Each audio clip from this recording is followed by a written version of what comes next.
Hi, I'm Phil. And I'm Sandy from Parkerlings.com. parkerlings.com. It's the new year, and we wanted to take a few minutes to give you an update on our big plans to move to the States and set up a homestead, and generally update you on what we've been up to. We got our Christmas letter written up and sent it out to a few people.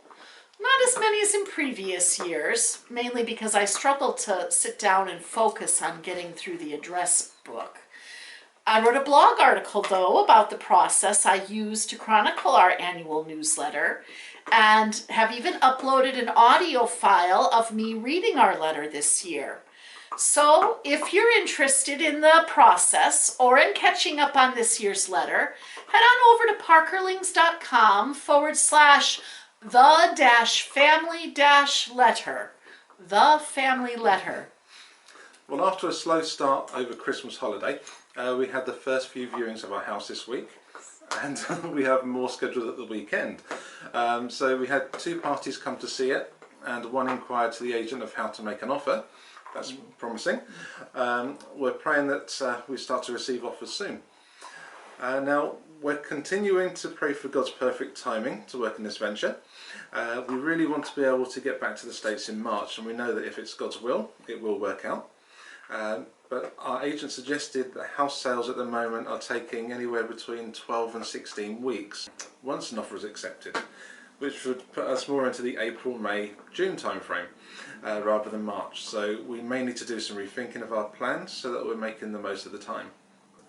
In the grand scheme, a 2-month delay isn't the end of the world, but it does somewhat disrupt our plan to get seedlings started for our summer garden over in the States.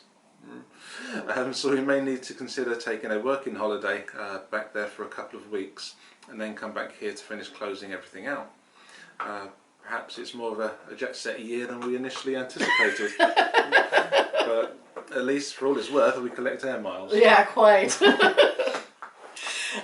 This type of uncertainty, though, is really stressful because it divides our thinking and it kind of makes it feel like a time waste.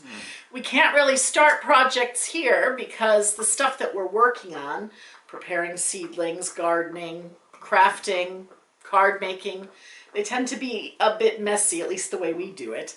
And it's difficult to do that if people are coming through to view the house for sale.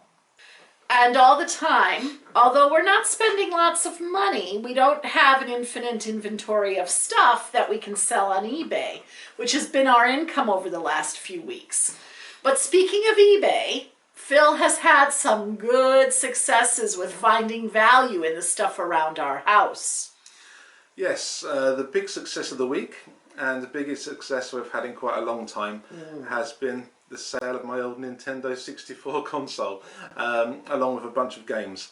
Now, it started off around £200, expected maybe that at most, and it finished after shipping and fees over £700.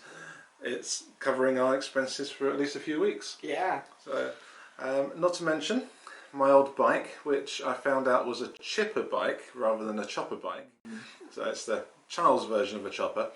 It sold for £100 in the end. So not as much as if it had been a full-size chopper, but good value, and it'll be out the house soon. So all the same. Yes, that's the big value of that, getting that sold, definitely. We really do encourage you, if you have stuff stashed away up in the loft or in drawers around your house, it may well be worth spending your winter days getting them out and putting them up for auction. Check out our previous video about uncovering treasure around your house. We'll put a link in the description box below, and you can find the blog article at parkerlings.com/clear-out. Of course, if you want to consider using us to do it for you, do get in touch and we can discuss your project. In any case, your continued support in praying for our move to the States is really appreciated. And as for making the most of our time here in the UK, you could also help us by giving us some ideas of things that you might like us to video and share here. Let us know in the comments or via our website at parkerlings.com/talk to us. All one word. Well, this past weekend we made and filmed video tutorials of a couple of our favourite quick bread recipes. Now Sandy made green tomato bread and I made pumpkin cranberry bread. We got a couple more bags out the freezer, which is something, although it did mean that we then had to put a few loaves of bread back into the freezer. So now that Sandy's not going into an office, we do have the problem of not having a bunch of work colleagues with whom we can share the bakes. Yes, that was an unexpected, unintended consequence of leaving our jobs. Speaking of baking, although I didn't film it, I tried a brand new quick bread recipe this week, persimmon and apricot. Our lovely neighbors had brought us a case of beautiful persimmons as a Christmas present.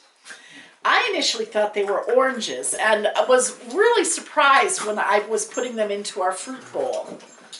I've never had a good experience with persimmons. When I was in Bulgaria, I bought some from the market, not having ever tried them before. I bit into it, not realizing that it wasn't ripe yet, and it was one of the worst things I've ever put into my mouth.